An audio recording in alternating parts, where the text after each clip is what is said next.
Hi everyone. So let's talk about the membership criterion. So what you have to understand about the membership criterion is firstly it's pretty difficult to meet. It is not the criterion you should focus on to start, as in expect to claim it with most ease. Those criteria are probably going to be judging and authorship. Those tend to be the easiest to claim.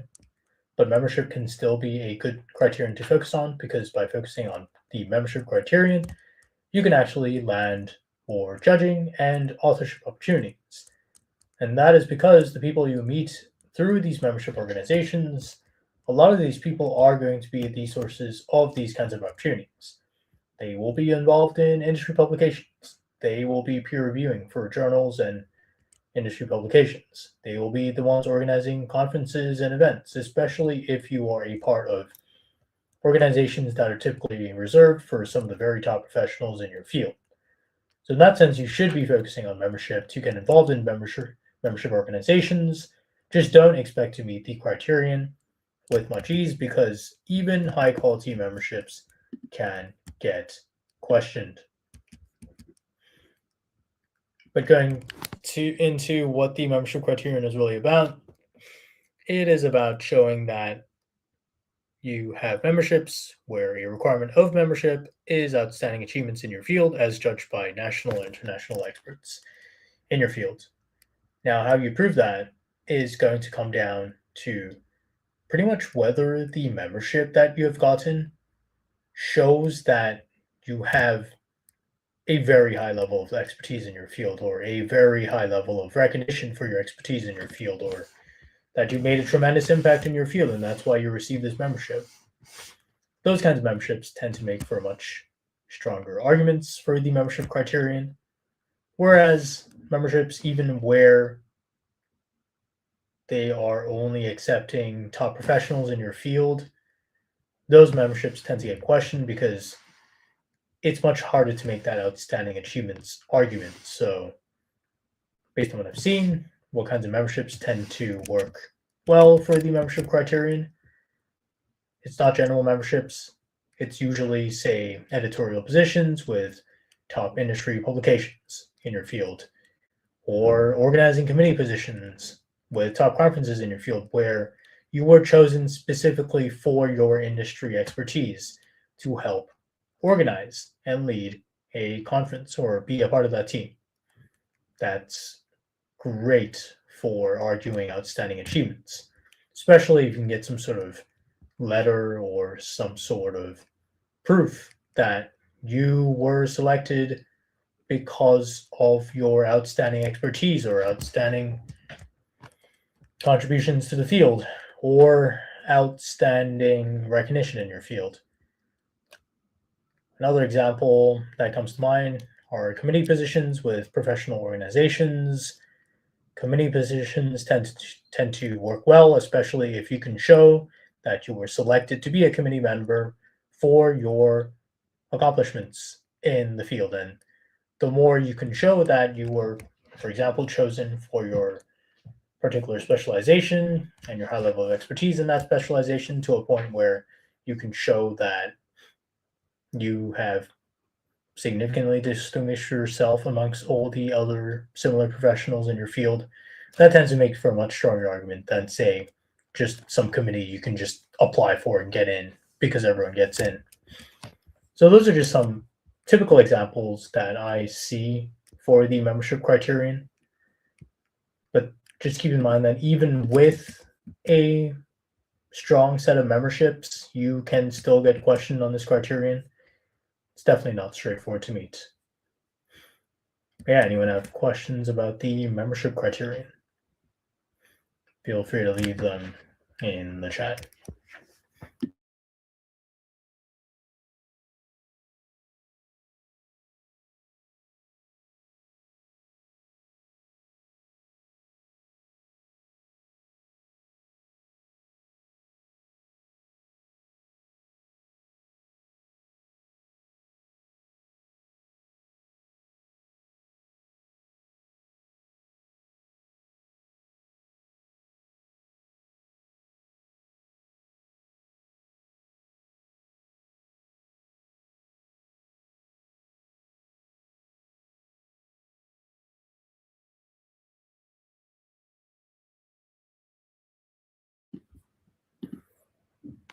Depends on the membership itself. A lot of memberships have admin dues, so yeah, and whether it's paid or not really doesn't always have much to do with how selective the membership is. Of course, it's a factor that can be taken into consideration, but just keep in mind that some really prestigious memberships, they also have some sort of admin dues as well, some like membership fees. So yeah, that's just something to keep in mind. It's not like paid memberships are automatically not considered for the criterion. I asked a lawyer recently this question as well, and it seems like that's not always a disqualifying factor, but it depends on whether it looks like you can just pay to get the membership. Hey, Sanish. Can you advise any specific membership for healthcare data architecture? I think in general, you will want to get involved in some of the prominent software engineering conferences and get onto their advisory boards. I know Dev Network has a pretty big set of advisory boards. Then there are definitely data architecture experts within those advisory boards. There is also Lead Dev. Lead Dev has a bunch of advisory boards. I think InfoQ may have advisory boards as well. You're probably gonna have to check on that. But if you look at these top conferences, a lot of them will have advisory boards attached to them because they tend to be linked to organizations that are very active in, well, in this case, the field of software engineering. So I would say Dev Network, Lead Dev. For healthcare, I would have to look more into that particular field.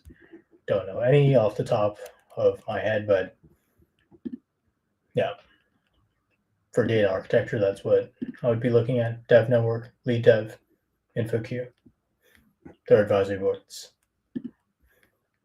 Anyone else have questions?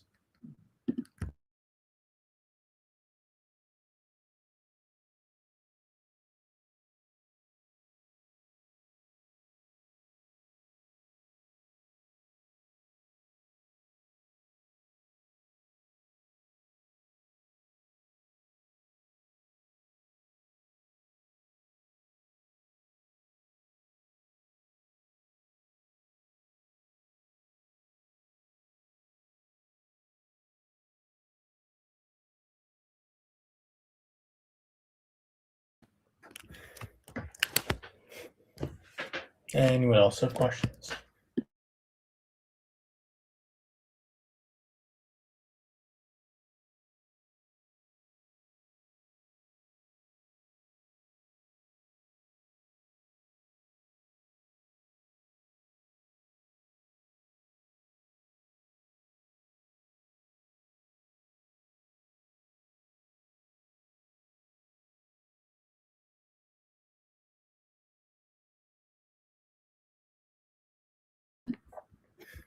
Also, a lot of these memberships you probably won't really know about until you get involved in professional organizations.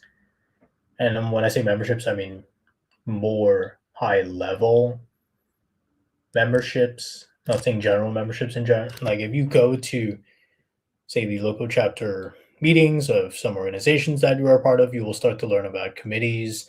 You'll start to learn about conferences that are looking for organizing committee members. You will start to learn about steering committee positions. A lot of these general memberships, a lot of these higher level memberships, you will learn more about as you start to get involved as a general member. So don't expect to know exactly what kinds of membership opportunities to target within certain professional organizations. You're just going to have to go attend some of their events, go talk to some of the people there, and over time get involved and start learning about these higher level membership positions.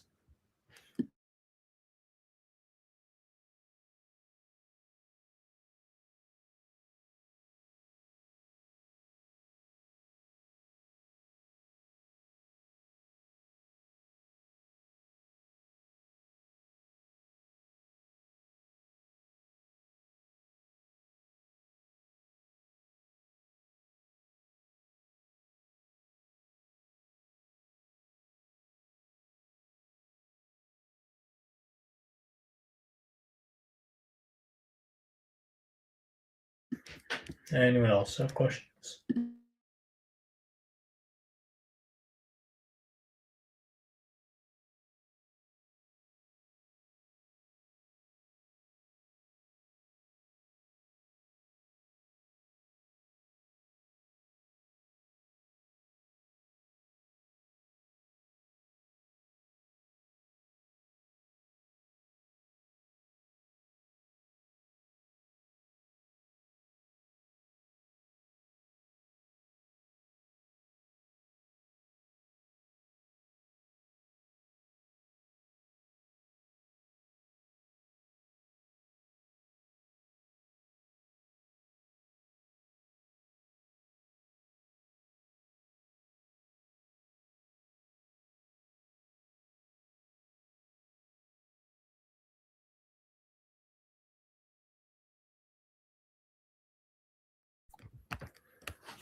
Anyone have questions about membership?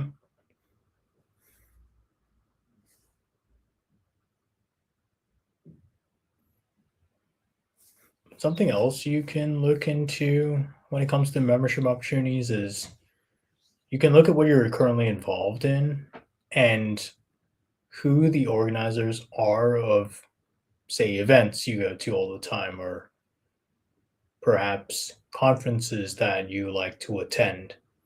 And if you don't know what these are, you can always ask top professionals in your field that you do know.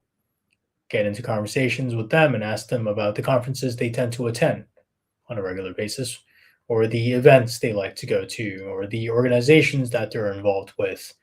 And then from those opportunities, you will find membership opportunities because you can look at who is leading those organizations, for example, or who is leading those conferences that these top industry professionals like to attend.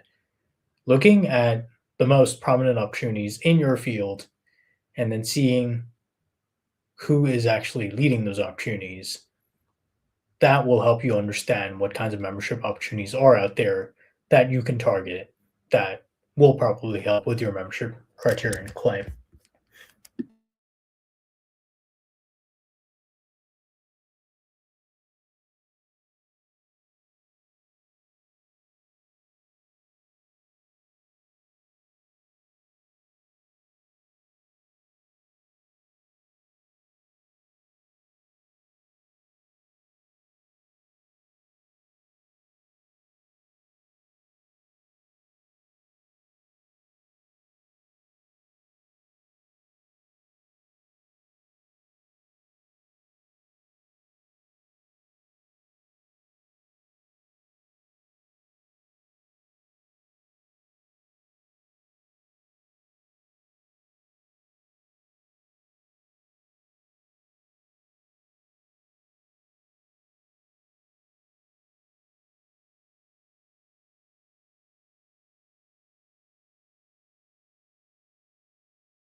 Any other questions?